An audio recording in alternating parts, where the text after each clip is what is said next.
If you live in Boston, I need your help. Can you tell me how you are affording to pay these insane Eversource bills?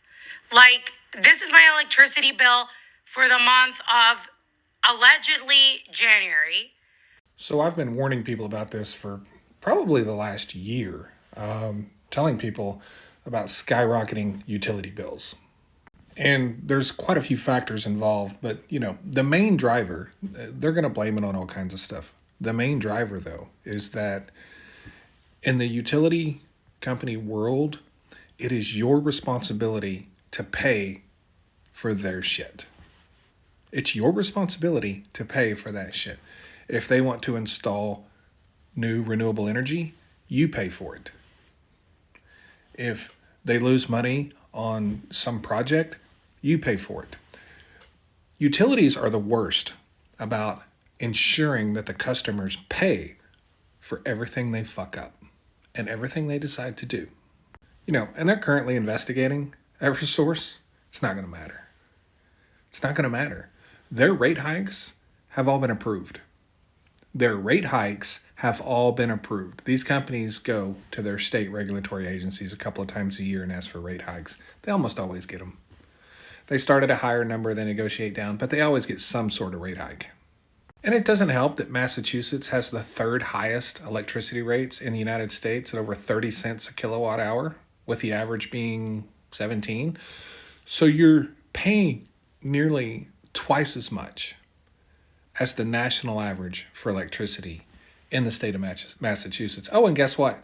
You're also doing that in the state of Connecticut. And guess what those two things have in common? They both get a lot of their power from Eversource. Yeah. And it doesn't matter that, they made almost $1 billion in profit. Yeah, that doesn't matter. That doesn't matter. One bit.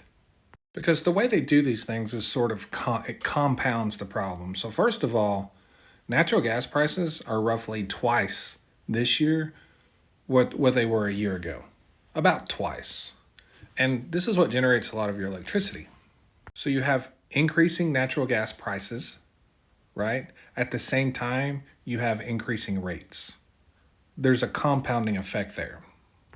So what are you paying for? What are you paying for? I'm guessing on your bill, the majority of that was on the delivery charges. Yeah, I'm guessing the majority. Yeah, the delivery charges are insane in some of these states. I bet your delivery charges are 10 times what mine are. So here's what you're paying for. You're paying for low income heating assistance. You're paying for that. Yeah. You're paying for them, new transmission lines. You have to pay for all that. They don't pay for that. You do. You're paying for their renewable energy. They just lost nearly $2 billion on an offshore wind deal. You're paying for that. As a customer of a utility, you are going to pay for everything. That's the way the whole deal is structured. What I would recommend is if you live in an area where you're being hammered by high utility rates, check and see the status of your utility companies in your state and see if you have the ability to shop around from other companies, to get your electricity from other companies. See if you have that option. It's not available everywhere. It's not available in all states. And even if it is available in a lot of states, it may not be available in your area. So if you live in Massachusetts, Connecticut, one of those areas, I would shop around, see if you have that option. But understand something, natural gas prices are not going to get any better. They're not. And yes, people in those states have used a lot of electricity the last few months with the cold weather. But nobody's going to help you. Nobody's going to help you. You got to do this stuff yourself if you want to save money on your utilities. Thanks.